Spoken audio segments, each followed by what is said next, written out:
Hola a todos, es un gusto y placer que nos acompañen hoy a esta telenovela radiológica amante de todos ustedes, Radiación de Fuga.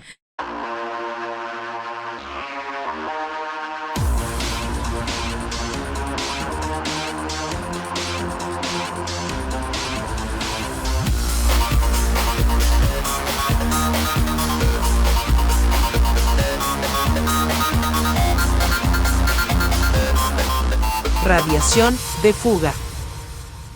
Qué bueno que nos acompañan, soy la doctora Ayala y está con nosotros también la doctora Nidia.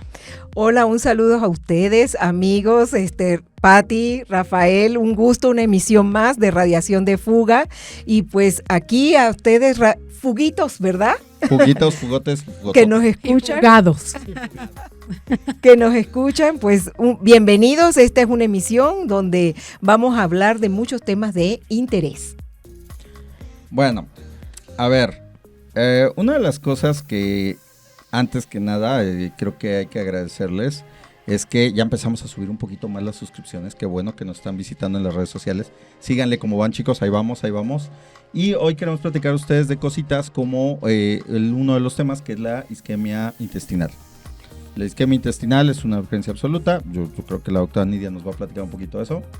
Bueno, efectivamente, la solicitud que te llega al servicio, básicamente por dolor abdominal en estudio.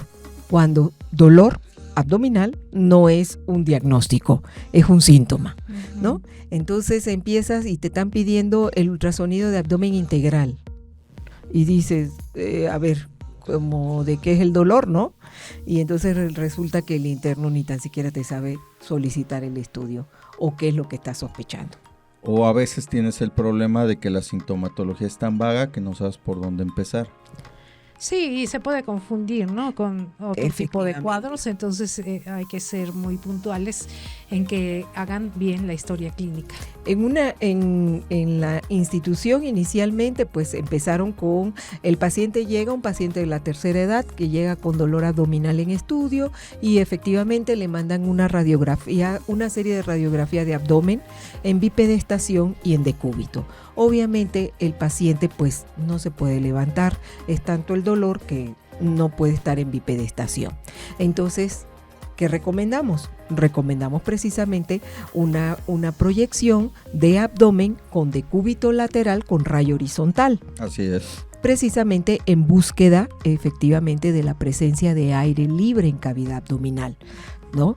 Entonces, una vez que se hacen esas proyecciones, es precisamente para los que nos escuchan y que están interesados en el área médica, en esa parte, efectivamente el saber ver sobre las densidades cuando hay efectivamente una sombra de gas que no corresponde a la topografía habitual de lo que es la distribución de las asas de intestino. Una vez que ya lo detectas, entonces efectivamente orientas. ¿Y qué te piden en segundo lugar? Que pase al ultrasonido. Pero no es cualquier ultrasonido. Ahora, para los que no sepan qué es una isquemia, es una parte del intestino que se queda sin circulación, que por lo general se tapa por un trombo. En fines prácticos, un trombo es una costrita que nos aparece en el torrente sanguíneo. Un coagulito de sangre. ¿Vale? Bien común en las pacientes de edad. Yo creo que la doctora Patti nos va a comentar un poquillo más de ese asunto.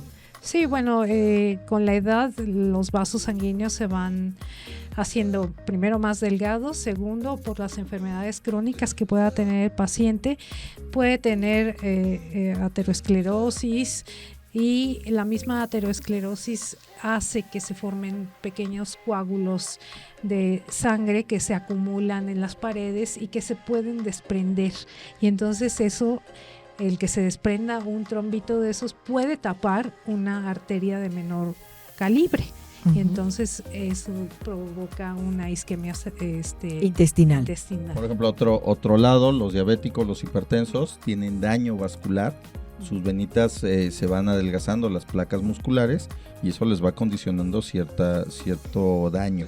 Y yo no sé ustedes en su experiencia, pero últimamente sí yo he notado muchos pacientes ya de la tercera edad que tienen cierto tipo de problemas y eso, y luego con cuadros de suboclusión intestinal y eso, y de hilio, ya sea paralítico o metabólico, pero los etiquetan con trombofilia. Bueno, es que ahí viene la comorbilidad que tengas agregada. Acuérdense que, por ejemplo, pacientes que tienen insuficiencia venosa, que están tomando anticoagulantes, pues de automático piensas en una trombosis, aunque son cuadros suboclusivos. Perdón. Pacientes, con cáncer, por ejemplo, Sí. ¿no? Los pacientes que han sido sometidos a quimioterapia, también tienen las venas, las arterias más delgadas, Sí. entonces no es nada raro que desarrollen trombosis. Ok. Ahora también, todo mundo en la placa esperamos encontrar aire libre, pero no necesariamente vas a encontrar aire libre. Puedes encontrar aire entre las paredes intestinales, la famosa neumatosis intestinal. Así es. Puedes encontrar dilatación de asas. Ujú. Puedes encontrar discreto líquido libre. La imagen del colon cortado. Exactamente, la imagen del colon cortado, que no son las como que habituales, pero tienes que conocer. Y también que la misma distribución del gas esté anormal. Correcto. O sea, que por ejemplo encontremos gas en el intestino delgado que normalmente no hay, o que esté referido hacia un cuadrante el gas y en otro no haya, ¿no? En los diferentes segmentos del colon. Sí, con el signo radiológico en el intestino delgado de la famosa pila de monedas, ¿sí? Que lo veríamos en una tomografía con el patrón de empalizada. Exactamente. Que la tomografía es un estudio que nos va a dar el diagnóstico en definitiva, porque ahí tenemos que hacer una secuencia portal y una secuencia tardía para tratar de ver el comportamiento de la vascularidad del intestino. Sí, o sea, lo que está diciendo ahorita Rafael en ese aspecto, efectivamente, o sea, el estudio se compone, o sea, no es una tomografía que va a llegar de urgencia y como te dice el clásico médico de urgencias, ¿no? Ay, hazle un rastreo. No. Es una exploración tomográfica con un método de imagen seccional donde tenemos que preparar al paciente para que el estudio sea de utilidad. Entonces, dentro de eso, ese paciente hay que distender y que tenga un tránsito adecuado esas asas de intestino para lograr determinar cuál es la naturaleza, si es intraluminal, si es extraluminal o si hay una compresión o una patología extrínseca a el patrón intestinal. Ahora, la preparación para el ataque es distinta, o sea, no te vas a poner, ahí no lo vas a tomar líquido. No. ¿Por qué? Porque si está distendido y tiene un hilo, No, pues, se perfore. Sí. Tienes que ser muy cuidadoso con tus bolos, van de 20 mililitros por minuto y vas a iniciar el estudio 30 segundos después de iniciado el rastreo. O sea, no nada más es llegar y pásale el bolo y hazle ya, y tienes que tener una fase tardía de 2 minutos. O sea, la indicación es muy concreta porque estás buscando patología muy concreta. Sí, y recordar el tipo de contraste que utilizamos en este tipo de pacientes, que es hidrosoluble. Así es. Utilizamos bario. No. Sí, entonces hay que ser cuidadosos con eso para ayudar al paciente, ¿no? Y cuando utilizamos el medio de contraste, tiene que ser de 350 miliosmoles. Miliosmoles. Que lo que estás buscando es que pinte la vascularidad Así del es. abdomen. Así es. Que para los que no lo sepan, van desde vasitos más delgados del grosor de un cabello hasta cosas del grosor de 2 dedos como es la aorta. Así es. Entonces, Y hasta más, ¿no? Sí, hasta más. Entonces tienes que ser uniforme en lo que haces. Otra cosa, ya nos lo dijo la doctora Pati, en la tomografía forzosamente tendrás que tener una ventana de aire Así es. para tratar de detectar patrones aéreos no tan Anormales. ¿Sí? Entonces, Sí. por ese lado, sí es todo un reto. ¿Ultrasonido podría usarlo? Sí, podrías utilizar ultrasonido Doppler.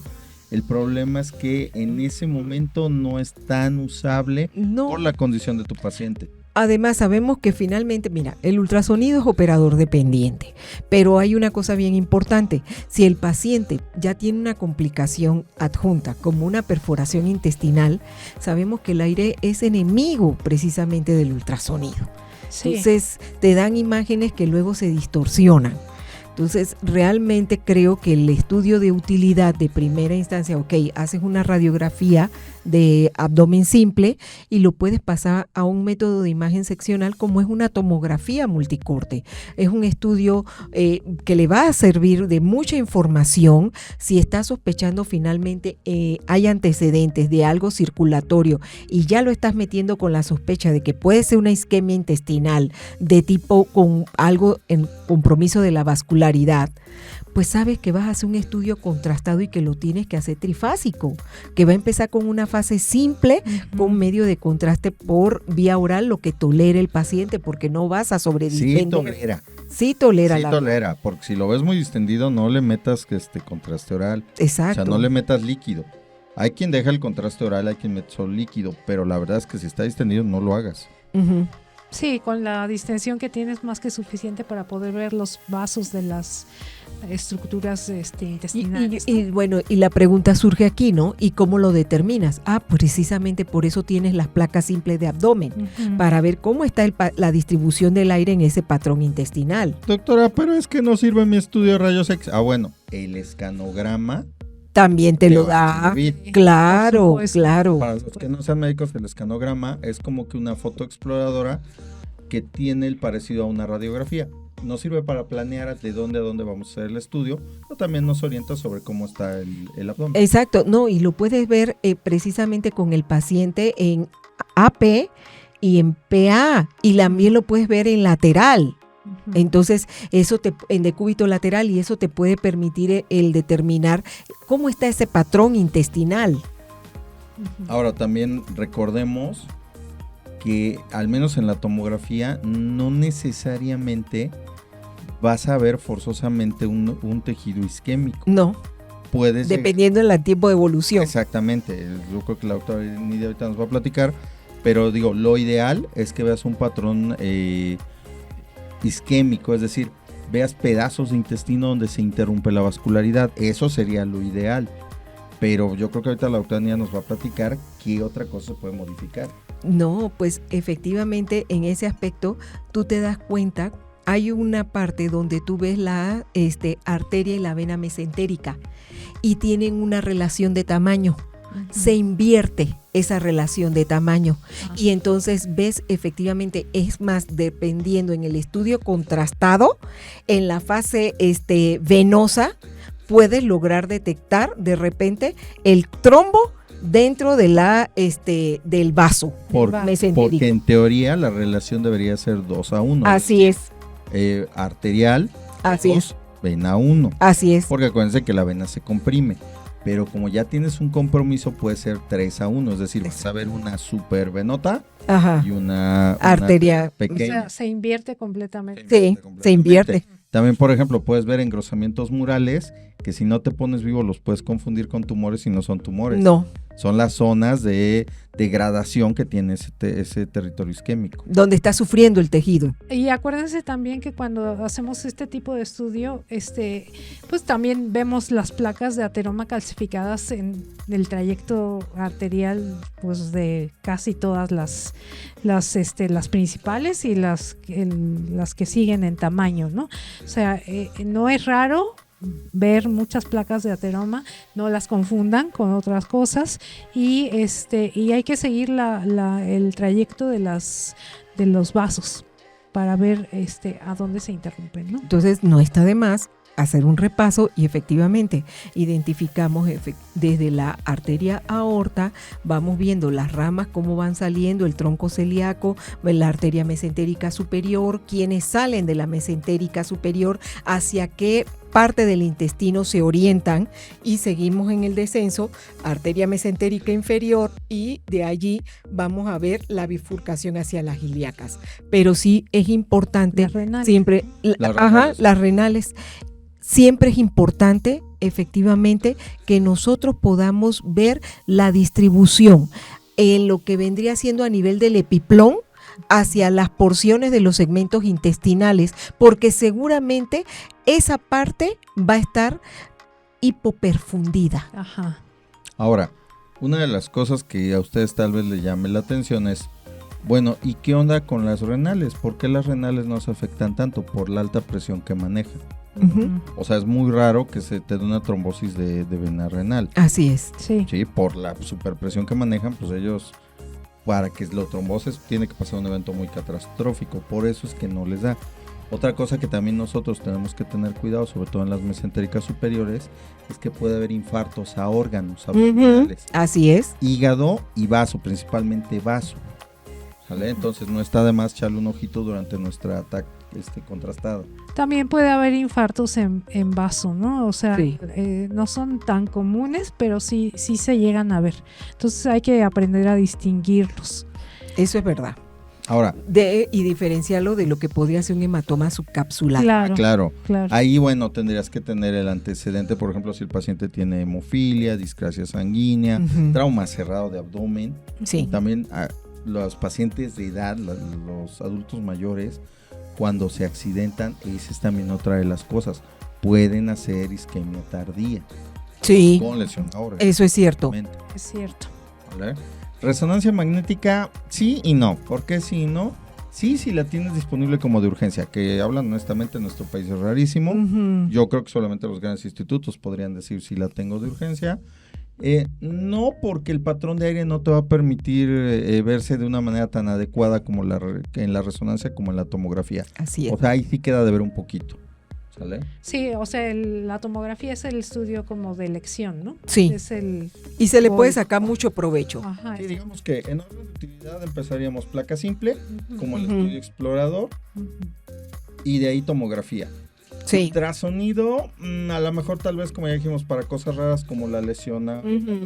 órgano macizo, pero no más de eso. Y placa simple, Búsqueda de líquido libre. búsqueda de líquido libre, la placa simple sí nos va a dar Ujú. esa información, y lógico, pues la TAC que ya platicamos. Así es. ¿Secuencia de angio? ¿Ustedes consideran hacer una secuencia de angio-TAC? ¿Valdría la pena? Mira, si tienes la herramienta ahí en el equipo de tomografía, tienes el medio de contraste, estás con el paciente preparado y eso, así como estás haciendo un estudio trifásico y eso, pues igual adquiere tu angio, porque precisamente eso te va a permitir también descartar la posibilidad de que pueda haber una malformación arteriovenosa, una malformación de tipo vascular que pudiera estar causando los cuadros de No, digo, isquemia les pregunto intestinal. esto porque, digo, en un lugar donde trabajé, como que de protocolo era de que tenías que hacer la angio. Y tú decías, bueno, es que el paciente sí está muy mal, de aquí a que le hago la angio y le pelo todas las venas, el paciente se va a complicar, se va a morir. Bueno, afortunadamente ya los equipos, las herramientas de vascular son mucho más rápidas. Sí, claro. Ya no te demora tanto tiempo en ese aspecto, pero de primera instancia, tu secuencia simple, tu fase arterial, tu fase portal y tu fase de eliminación, tienes que verlas precisamente para dar el diagnóstico. De eso depende el manejo, la conducta terapéutica que van a tomar los clínicos al Sí, respecto. Por favor, para los recientes que nos vean, porfis, ventana aérea, Ujú. patrones aéreos anómalos. Eso es bien importante. ¿Sale? O sea, de nada sirve que te haya quedado una chulada de fase arterial, Sí. de fase venosa, una tardía de sueño y no viste la fase de aire La distribución del aire. y no Sí. vas a ver esas pequeñas fugas de aire. Exacto. ¿Sale? Eso sí hay que hacerlo bien. Y acuérdense que son pacientes ya de edad. Ujú. Otro de los problemas es que acuérdense que no van a llegar con la sintomatología franca. ¿Dónde te duele? Pues en todos lados. Sí, sí, la verdad es que por eso te te mandan el diagnóstico de síndrome doloroso abdominal, ¿no? Porque Ajá. realmente el paciente, ahora que te voy a decir una cosa, que también hay pacientes de la tercera edad que tienen el umbral al dolor alto. Sí. Entonces, están graves y realmente no manifiestan el dolor Bueno, de la magnitud que es. Deje de eso. Hay quien tiene el umbral alto. Hay al que le hicieron el umbral alto. Sí. O sea, porque la señora que toma tramadol para el dolor de las Sí. rodillas y el que toma no sé qué, Sí. esto, y aparte el que toma la pastillita para dormir y está medio sedado, pues todo eso te modifica el cuadro. Totalmente, Totalmente. totalmente. O sea, no vas a ver lo mismo en un paciente que no toma casi medicamentos a otro que está con múltiples enfermedades. Sí. Sí, más todas las situaciones que también son importantes, cirugías del paciente, Previa. Los antecedentes, sí. los antecedentes previos, por ejemplo, si ha sufrido algún cateterismo, los pacientes con aneurisma también tienen mayor riesgo de realizarlo, sobre todo cuando tienen reparación con malla. Ajá. O los que tienen la ¿cómo se llaman? La canastita esta para... El filtro. El filtro. El filtro de ven acá. de Benacaba. Sí, porque a veces el filtro, ya digo, con el tiempo y usos puede quedar defectuoso y puede haber una... de Totalmente. material. Sí, Entonces, se hay que puede tratar de su romper contenido. también, ¿no? Ujú. Son cosas que hay que tomar en consideración y realmente son diagnósticos que sí requieren la urgencia y de mucha ayuda el método de imagen que utilicemos.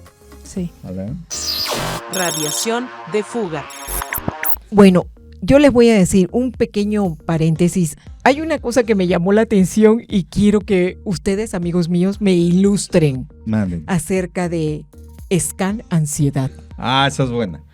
Estamos hablando de algo que ya se venía utilizando hace algún tiempo. Es la ansiedad al hecho de entrar en un centro de salud. No necesariamente a que te escaneen, simplemente a entrar al hospital, a la Ajá. clínica, al dentista. Ya El dije, estrés que le genera al paciente. ansiedad, ¿no?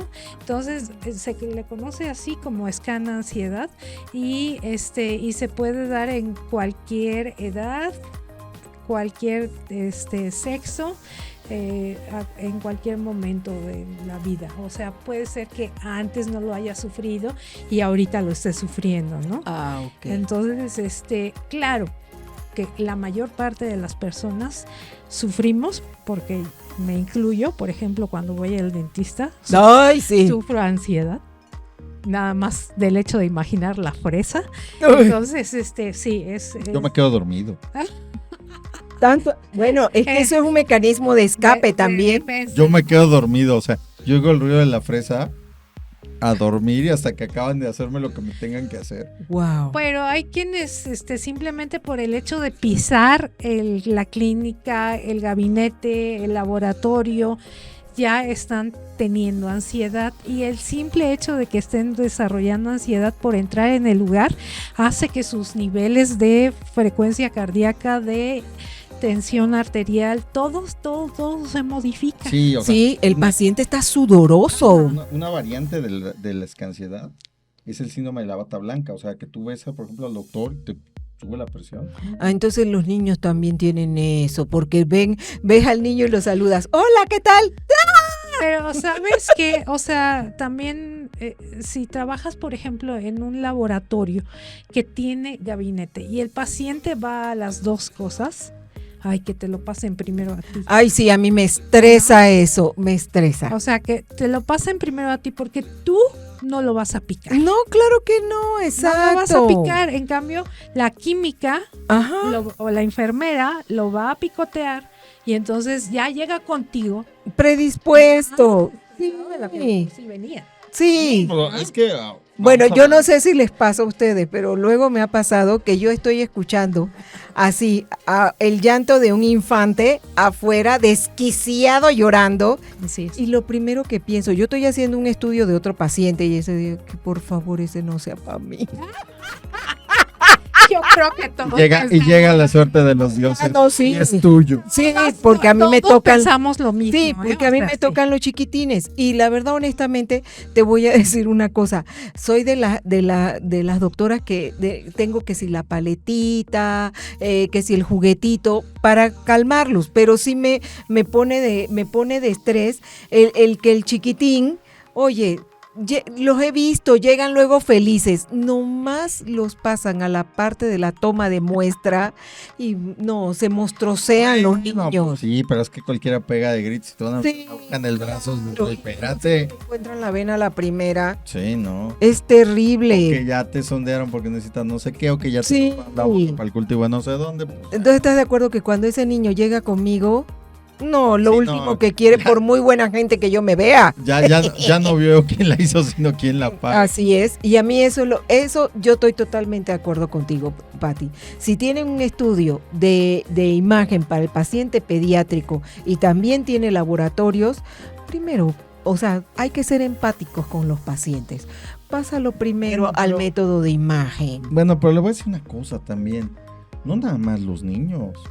O sea, los adultos a veces también hacen cada cosa que dices, espérame, no, a ver cómo quedamos en esta situación.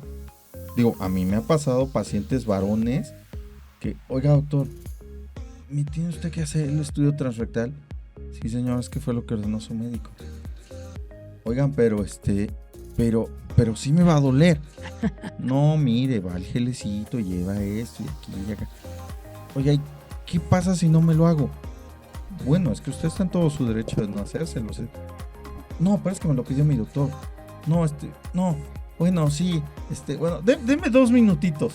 Ay, qué angustia. Estábamos hablando el otro día, Rafa. O sea, ¿de qué te sirve que le vayas a hacer un estudio pélvico que no le va a servir?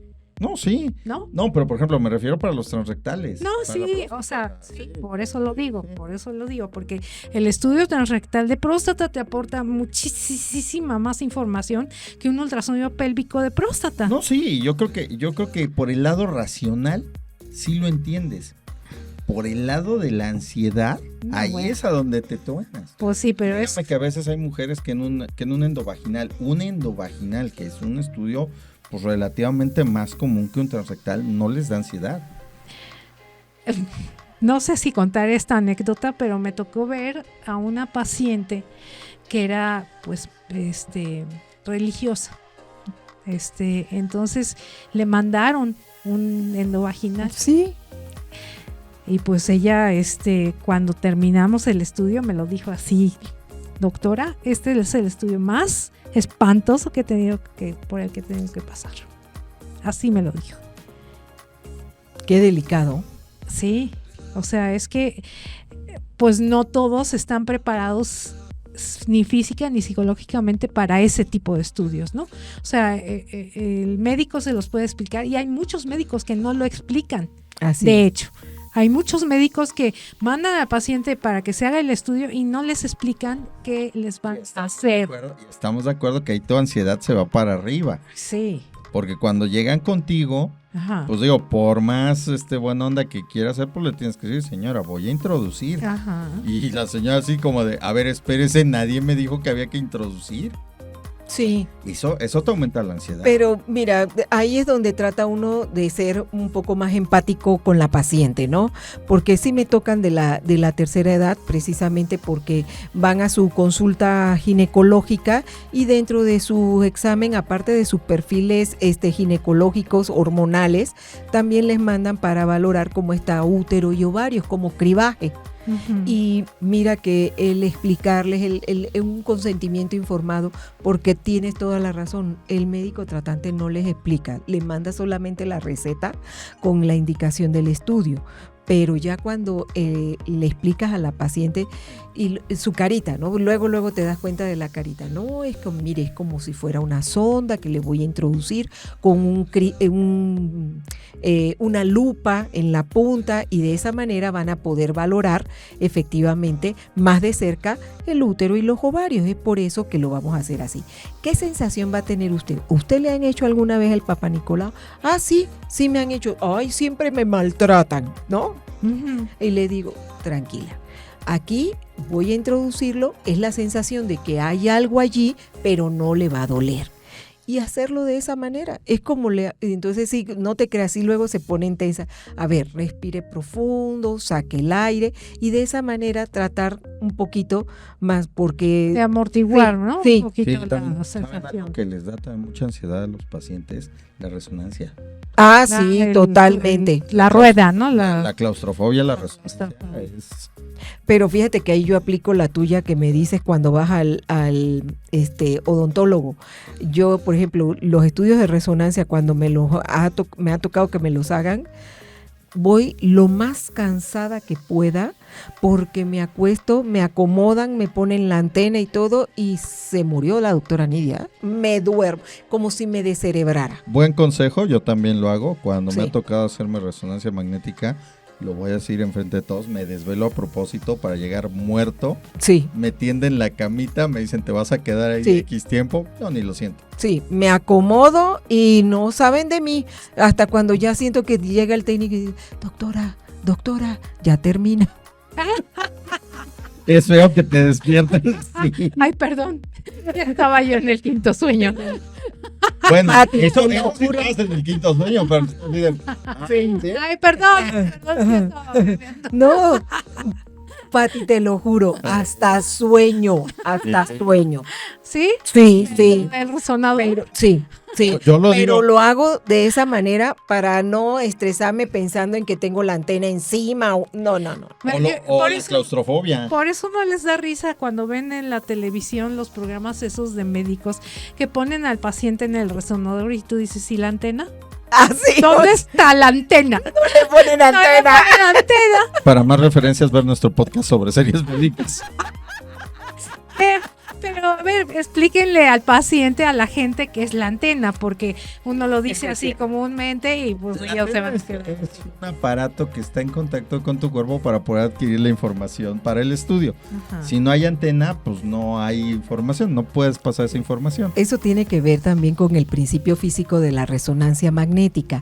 Ahí nosotros no utilizamos radiación ionizante, sino que precisamente por medio de ondas de radiofrecuencia, como las ondas de radio que conocemos, se estimulan, exactamente, se estimula a través de la antena, se mandan esos pulsos y efectivamente en el tejido que se va a estudiar, se estimulan los protones, que son células que forman, son partículas que forman parte del núcleo de los átomos. Ahora, Pero normalmente el átomo que se estimula para la vibración es el hidrógeno.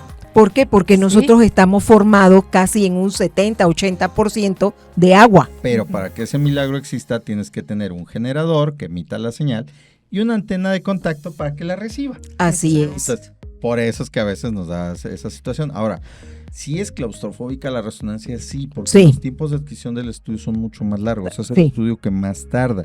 Digo, tampoco les voy a decir que se van a echar ahí 3 horas, no. No. Pero sí, 20 minutitos por lo menos si vas a ocupar. Pero aparte tienes la antena encima de ti. Sí, literal. Entonces el hecho de que tengas la antena te hace más claustrofóbico. Totalmente. O sea, el sentimiento de claustrofobia aumenta porque te ponen la antena encima, ¿no? Así Estás en un espacio como cerrado.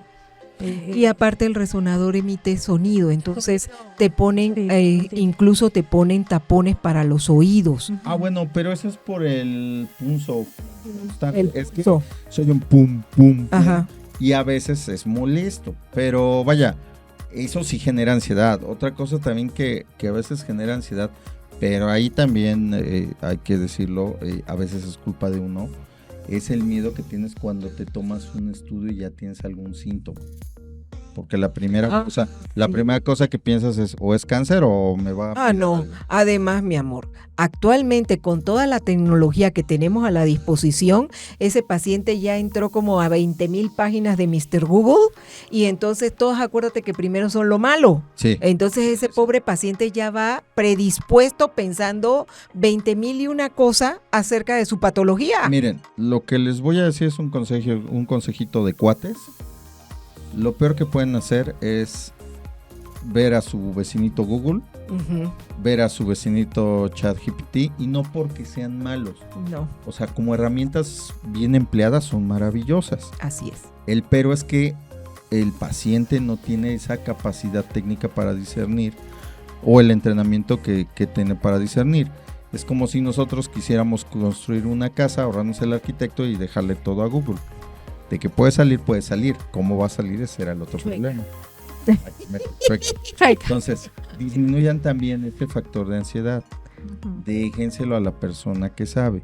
Digo, sí que a veces el resultado no es bueno, pero actualmente hay muchas opciones para... Es correcto. muchos Sí, bueno, tratamientos. también es que el médico tratante cuando le pida el estudio le diga, mire, el estudio consiste en esto, el otro, por favor, no se asome a Google, porque cae en manos primero del médico tratante, ¿no? O sea, ya cuando llega con nosotros, ya es demasiado tarde. Porque ya se asomó al Google, ya se asomó al ChatGPT, ya averiguó con la vecina, con la tía, con la de que es que a fulanita ya se la hicieron. Pero Y entonces aparte- ella ya me dijo que es así y asado. Ajá. Pero ¿no? aparte viene el otro factor. Es que mi médico me dijo que usted me iba a decir. Ah, sí. Es Claro. Y tú- Esa es la, y tú dices, sí, esa es mira, la típica, ¿no? Yo quisiera decirte, pero no tengo todos los demás elementos, mija. Por más que quiera, no le llego. Pues no. O sea, en ese aspecto, eso también genera más ansiedad porque los entendemos. O sea, de ese lado ustedes dicen que este güey me está ocultando algo. No es que te lo oculte, es que no tengo toda la información. ¿Qué puedo yo hacer si yo nada más veo una pintura? Sí, ¿no? no tenemos su historia clínica completa ni nada. Así es. ¿No? Entonces es difícil que podamos decirle a ciencia cierta exactamente qué es lo que tiene. Ahora, ¿no? otra cosa que yo les recomiendo a los pacientes para disminuir la ansiedad es, por favor, cosas de tamizaje. O sea, hablamos, por ejemplo, en la mujer, su mastografía, su ultrasonido pélvico, en el caso de los hombres, un ultrasonido prostático. Váyanlos conservando. Ah, claro. Los anteriores. Anterior. Los estudios anteriores. Sí. Eso te va a dar la tranquilidad de decir, bueno, me apareció algo aquí, pues si no ha estado en los últimos 10 años, está difícil que sea algo malo ahorita, ¿no? Ujú. O sea, eso da tranquilidad. Claro. Pero imagínate, si nunca te haces uno y cuando te lo haces te salen cosas raras, pues cualquiera le da ansiedad, ¿no? Y menos si no tienes como algo de referencia, ¿no? Para saber si sí lo tenías o no lo tenías. Sí, claro. También otra cosa que da ansiedad son los estudios, sobre todo, por ejemplo, el contraste. Sí. Hay gente que dice, es que yo tengo miedo porque soy alérgico a los cacahuates, a las nueces y a 20 cosas. Ah, sí. Acércate con tu radiólogo, platícale antes y a lo mejor él te deja alguna medicación para eso y te disminuye la ansiedad. Sí, bueno, hay múltiples factores. El scan ansiedad puede ser previo al estudio, durante el estudio y posterior al estudio, al esperar recibir los resultados, ¿no? Y al acudir al médico para que se los interpreten. Entonces, bueno, para que les digan la interpretación. Entonces, el paciente que se va a hacer estudios es un paciente que está en constante estrés en determinados momentos y casi durante todo el tiempo que está con nosotros. A mí, en lo particular, cuando llegan los pacientes muy estresados, los trato de hacer reír. Ujú. Sí, entonces me resulta fácil de repente soltar un chiste, ver cómo reacciona, si está abierto a reaccionar ante el chiste, y si es así, continuar, ¿no? En esa línea de tratar de tranquilizarlo, calmarlo, hacer plática con él, en fin. Es parte de la empatía, ¿no? Exacto. Yo, por Entonces, ejemplo, lo que le digo a mis pacientes cuando hago las biopsias, luego las veo así todas tensas, o los veo todos tensos, y digo, ¿está usted estresado? Sí, doctor. ¿Por qué está usted estresado? Lo que pueda salir mal. Le digo, ¿me ve usted a mí estresado? No, doctor, para nada. Entonces nada va a salir mal. Ah, está muy bien. ay, Preocúpese que yo me estrese. Si a mí me empieza a ver estresado, entonces sí algo salió mal. Pero si no me ve estresado, usted tranquila. Qué bueno, para romper el turrón. Por ejemplo, luego sí se los digo. La voy a tratar como si estuviera yo tratando a alguien de mi casa. Eso está bien. O sea, y eso, la tranquilidad, ¿no? Porque también lo hago, o sea, digo, a fin de cuentas, pues, la pobre gente no va contigo por gusto, va por la cuestión Sí. de la necesidad, ¿no? sí, y el temor más grande que tienen, yo creo, es que les digas que que tienen algún tipo de cáncer, ¿no? O alguna cuestión que no tiene cura, o alguna cuestión en la que tengan que invertir tiempo, dinero, esfuerzo, Dolor. dolor. Digo, Ajá.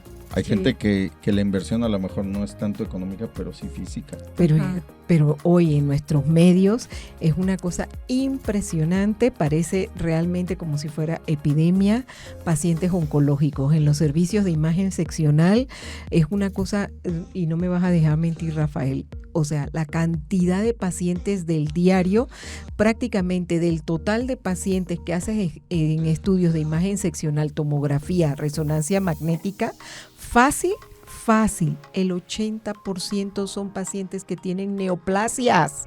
Ujú. Bueno, mire, Es una cosa que parece epidemia. pero es que también le voy a decir una cosa.